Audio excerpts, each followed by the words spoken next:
My name is Ted Liu, and welcome to the History Channel special, The Nazi Invasion of Soviet Russia.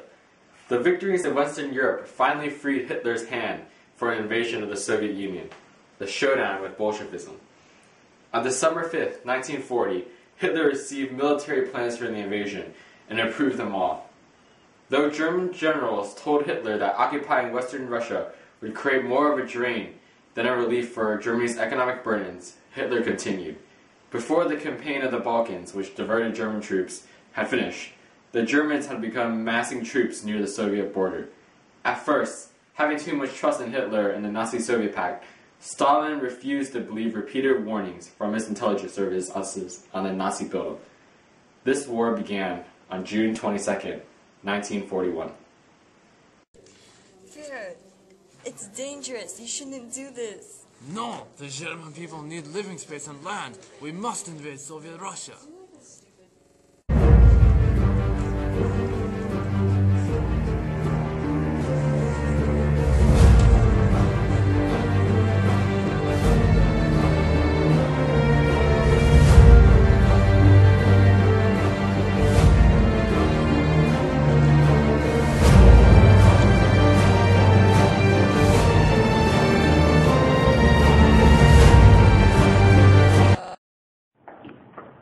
Premier Stalin. Yes. Hitler is massing troops at the border. What are we going to do? No, that's not possible. It's not possible. No, you're wrong. You're wrong. Get up, go. The Red Army was so badly defeated because they were ill-prepared for the Axis surprise attack. The Germans were the most experienced and best-trained troops in the world for the rapid blitzkrieg-style warfare. The Axis had a doctrine of mobility and annihilation, excellent communications, and the confidence of low-cost victories. The Soviet armed forces, by contrast, lacked leadership, training, and readiness.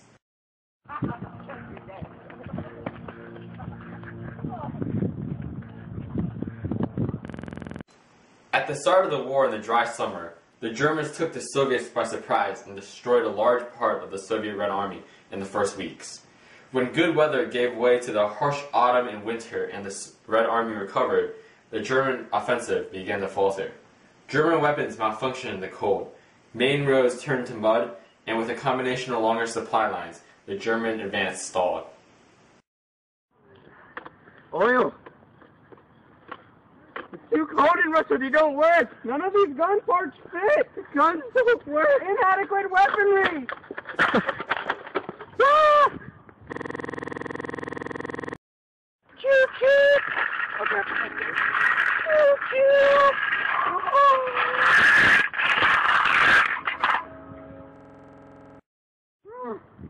It's so cold in Russia.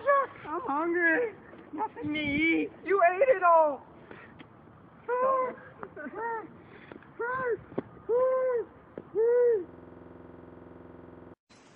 In the turning point of the war, the German offensive to capture Stalingrad commenced in late summer 1942, supported by intensive Luftwaffe bombing, which reduced much of the city to rubble.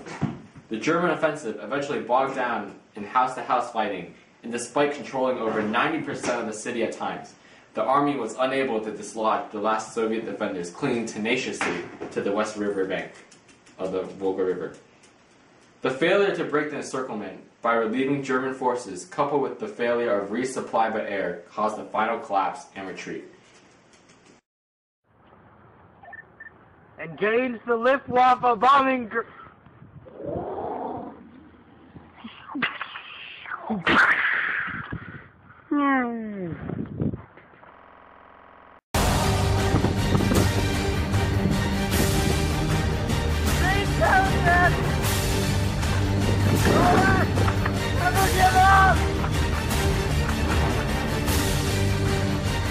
No, you're giving.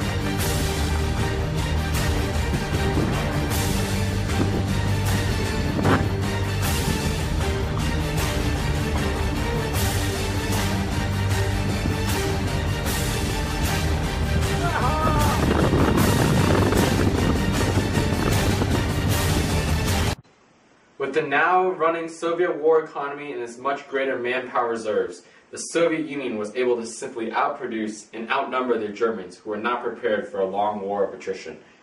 Ultimately failing to achieve their final goals with the defeat of Stalingrad, and as well as two other major battles at Leningrad and Moscow, the Germans were exhausted, and so the Soviets were finally able to defeat the Germans decisively.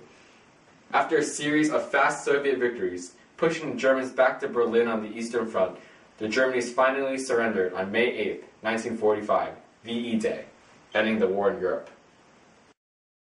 Shoo! We're out of resources! Shoo! Shoo!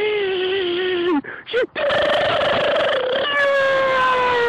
Shoo! My fear. I'm afraid that our troops were forced to retreat after our defeat at Stalingrad.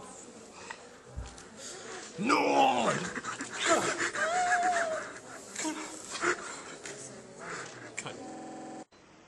The invasion of Soviet Russia was the largest military operation in human history, in both manpower and casualties, a turning point in Hitler's fortunes.